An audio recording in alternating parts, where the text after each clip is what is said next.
اشرف ترین مخلوق پروردگار عالم کی عقل ہے۔ شیخ صدوق اپنی کتاب میں لکھتے ہیں خدا نے سب سے پہلے جس کو خلق کیا، کس کو خلق کیا؟ عقل کو خلق کیا۔ اکثر لوگوں کو یہ حدیث سمجھ میں نہیں آتی کہ عقل کو خلق کیا، پھر عقل کو کہا میرے قریب آ، عقل قریب آئی، پھر کہا مجھ سے دور چلی جا، پھر دور چلی گئی، پھر کہا دائیں جا، پھر دائیں چلی گئی۔ اس کے بعد خدا نے کہا کہ میں نے اپنی بہترین مخلوق اگر بنائی ہے، عقل بنائی ہے۔ کہ اس کا مطلب کیا؟ میرے قریب آ، قریب آئی، دور جا، دور جا۔ مطلب عقل اطاعت خدا میں مشغول رہتی ہے۔ خدا کہتا ہے آ تو آتی ہے، خدا کہتا ہے جا تو جاتی ہے۔ خدا کہے اسماعیل کا گلا کاٹ، ابراہیم کاٹنے جاتے ہیں۔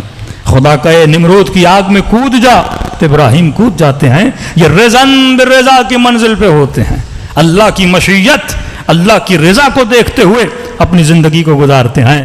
اب کیا ہر مومن کی عقل برابر ہے؟ کیا ہر بندہ جو پیدا ہوتا ہے سب کی سیم عقل ہوتی ہے؟ ایسا نہیں ہے۔ کسی کی عقل برابر نہیں ہوتی، کسی کی عقل سیم نہیں ہوتی۔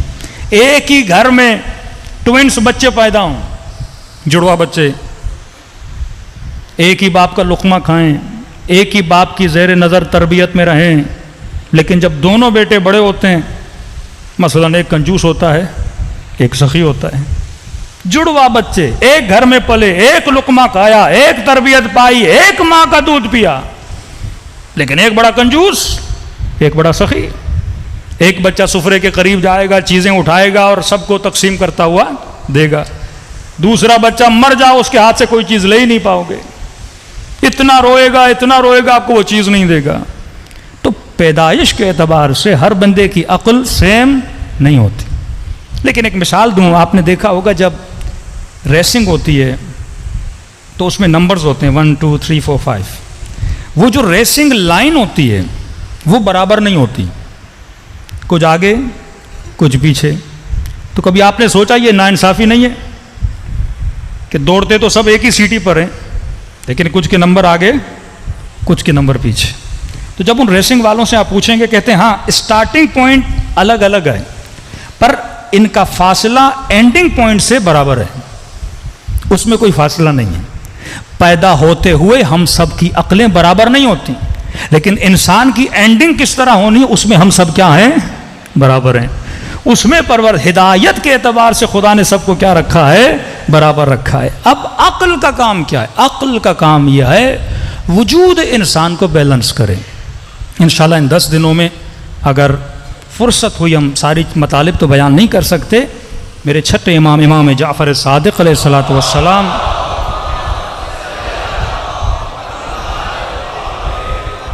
مولا کی ایک حدیث ہے جس کی شرح امام راحل امام خمینی نے لکھی ہے، جنود عقل اور جنود جہل، لشکر عقل لشکر جہل۔ کہتے ہیں 75 لشکر ہیں جہالت کے اور 75 لشکر ہیں عقل کے۔ یہ ہر انسان کے اندر ہیں، بالفعل یا بالقوہ۔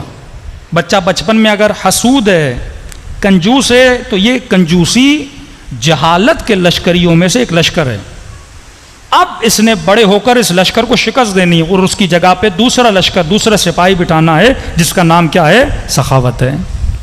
ہو سکتا ہے کوئی بندہ حسود ہے، حسد لشکر جہل کا سپاہی ہے، اس کی جگہ پہ اس نے غبطے کو بٹھانا ہے کہ کسی مومن سے حسد نہیں کہنا، دعا کرنی ہے اگر خدا نے اسے وہ مقام عطا کیا مجھے بھی وہ مقام عطا کرے۔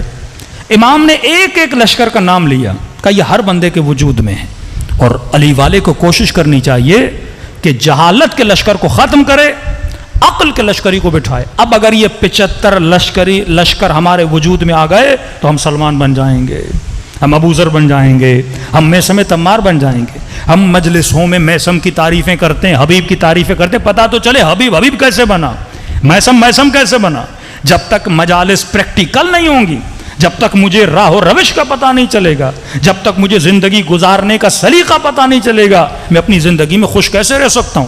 فرمایا مومن کے دل پر خدا ایک سکون نازل کرتا ہے کہ دنیا کا کوئی ٹینشن، کوئی پریشانی اس کے وجود کو تلاطم میں نہیں لا سکتی۔ یہ مومن وہ ہے جس نے ان جنود عقل اور جنود جہل، لشکر عقل اور لشکر جہل کو پہچانا ہے۔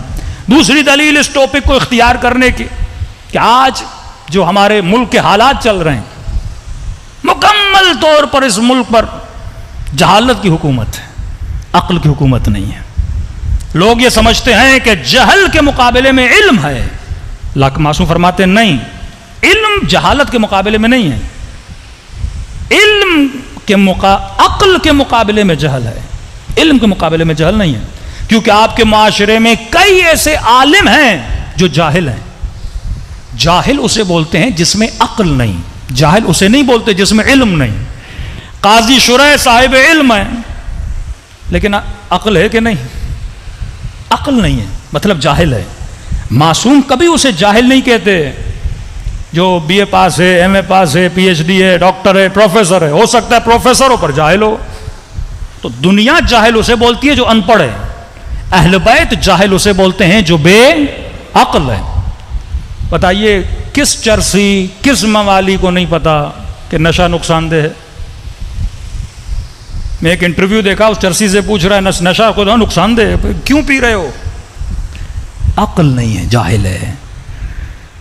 ہر نشے کرنے والے کو پتا ہے کہ نشہ نقصان دہ ہے، میری جان لیوا ہے، دنیا آخرت خسرہ دنیا والآخرت، لیکن نشہ کرتا ہے کیونکہ صاحب عقل نہیں ہے۔ یہ ناچنے والے، یہ گانے والے، یہ فحاشی پھیلانے والے، یہ ظلم کرنے والے، کس کو نہیں پتا کہ آخرت میں جواب دینا ہے؟ کس کو نہیں پتا کہ گناہ ہمیں جہنم کی طرف لے جائے گا؟ علم ہے اس کے پاس، عقل نہیں ہے۔ اس عقل کو بندہ مضبوط کرے۔ جناب یوسف کا واقعہ 100 آیتوں میں خدا نے بیان کیا، یہ بتانے کے لیے کہ شہوت تیرے پاس بھی ہے، شہوت سب کے پاس ہے۔ یوسف کے پاس بھی شہوت تھی، لیکن یوسف نے اپنی عقل کی مینجمنٹ کے اندر اپنی شہوت کو کیا کیا؟ کنٹرول کیا۔ عقل بہترین مینیجر ہے جو تمہارے جذبات کو، تمہارے احساسات کو، تمہارے غصے کو، تمہارے حسد کو کنٹرول کرتا ہے۔ ان گھروں میں تباہی بپا ہو جاتی ہے، کتنے جوانوں کی انرجیاں تباہ ہو جاتی ہیں، کتنے گھروں میں 10-10 سال 15-15 سال فضول قسم کے جھگڑے، بہو کے پتہ نہیں ساس کے جھگڑے، بیوی کے جھگڑوں میں انرجیز تباہ ہو جاتی ہیں، کیونکہ کسی کو نہیں پتا کہ میں نے اپنے جذبات کو کنٹرول کیسے کرنا ہے، میں نے اپنے حسد کو ہینڈل کیسے کرنا ہے، میں نے اپنے غصے کو کنٹرول کیسے کرنا ہے، میں نے اپنی زبان کو کنٹرول کیسے کرنا ہے۔ اور یہ کون بتائے گا؟ یہ مکتب اہل بیت میں اہل بیت علیہ الصلوۃ والسلام، جن کو باب مدینۃ العلم کہا، جو صاحب علم رسول اور صاحب علم خدا ہیں، وہی ہمیں بتا سکتے ہیں کہ تم نے اپنے اوپر کنٹرول کیسے کرنا ہے۔ صلوات پڑھے محمد و آل محمد پر۔